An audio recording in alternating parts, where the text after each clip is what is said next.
Guess what Japan does not need? An imminent earthquake warning just issued for several regions of the country, on edge there, on edge here, because it really didn't start with Japan. Take a look at what experts are increasingly calling the so-called ring of fire that is circling the entire Pacific Ocean. Do you remember Chile's massive earthquake about a year ago? Then we had that big one in New Zealand just last month. Then, of course, Japan. And if this clockwise trend continues, my next guest says North America looks to be on tap next. Don't laugh. Geologist Jim Birkeland is worried, and when he worries, you should worry too.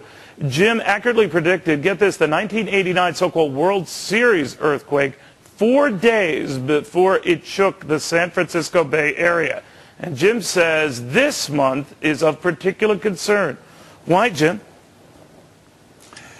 The month of October, March, and April are the three most devastating earthquakes in terms of damage in the San Francisco Bay Area in history.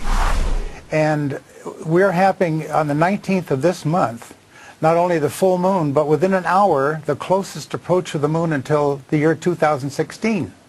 And the next day is the equinoctial tide. So you're bringing together three of the maximum tide-raising forces.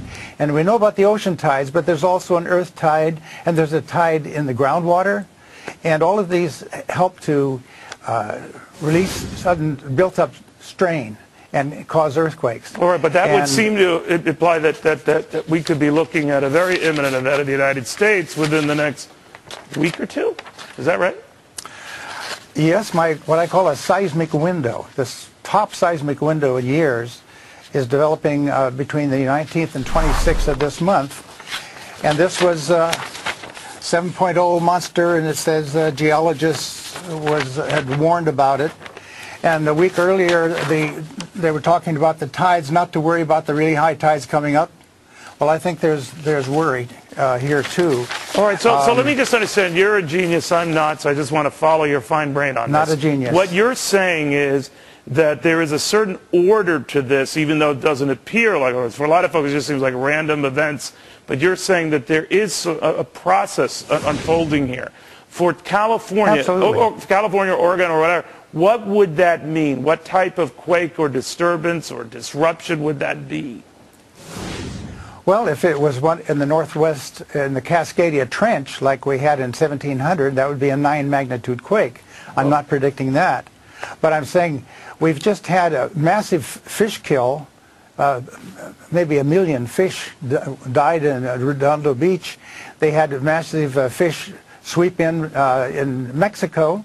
We just had a bunch of whales come in close to San Diego. And what is that presage? When you have events like that, what does that generally mean? What's going on in the waters? Changes in the magnetic field that often precede larger earthquakes.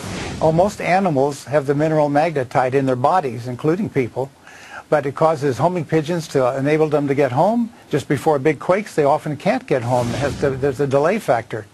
And so we look for those kinds of things. Just before the World Series quake, there was a very unusual beaching of rare beaked whales in the ocean beach of San Francisco, and then just after that, a equally rare pygmy sperm whale washed up at Santa Cruz within about 5 miles of the epicenter of the World Series quake.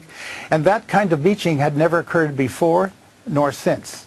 So we're looking for strange fish coming from deep water into shallow water, wild animals coming into cities.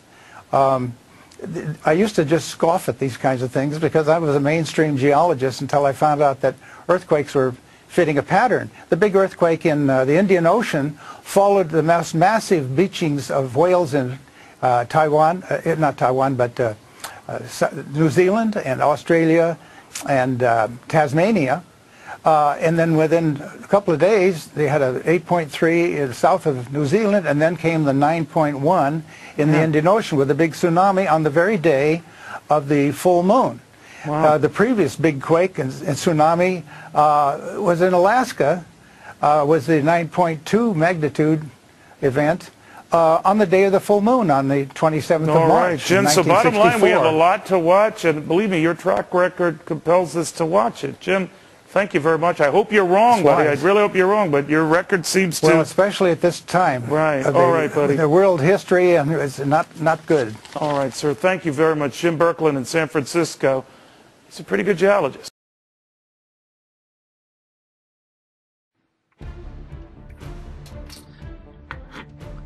Are you ready for a Japanese-style catastrophe? It's not a matter of if, but when. The Ring of Fire, you know it's getting very active, and this is going to affect the west coast of the United States very soon. But there is other things brewing that will produce disasters in the United States within this year or sooner. Think about it. If you went to any neighborhood in Japan that was affected by the earthquake or tsunami 1 hour before it happens, what do you think it would have been like? What do you think their lives were like? Do you think that was much different than yours is right now? The point is, your life can change in an instant. And the question you should be asking yourself, when that change happens, will you be prepared? You know, there's an old saying, it's better to be 2 years early than 2 seconds too late. In Japan right now, besides the radiation, the biggest problem that they're having is finding clean food and water. And there are some reports that no matter how much money you have, you can't get food. There just isn't any. The only option people have is to wait on long lines to get maybe a few sandwiches for their family. Well, how do you get prepared? What should you do right now? First thing you should do, or you should have, is water. You need to get water now. It's easier than you think. All you have to do is go to Costco or any grocery store or warehouse grocery store in your area. They have 1 gallon bottles of water for under $1. I just picked up 200 gallons of water for 70 cents each. And if you look at their shelf life, a lot of them have a 2-year shelf life. $100 gets you 100 gallons of water. Put it in your pantry, you'll always use it, and you're gonna need it. Food. Go to this website, theworldsgonecrazy.com. Watch the video tour. When you watch the tour, after the tour, you get 12 free meals. Order them. This site has to do with eFoods Global. You might ask, how much is the food? Right now the servings are less than 92 cents each. You might say, well, I don't have any money. You know, well, don't worry.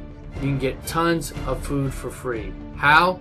Go to theworldsgonecrazy.com, put in your email, watch the tutorial. It'll show you how not only to get 12 free meals, but how to get enough meals for your family for 6 months to a year without having to spend any money.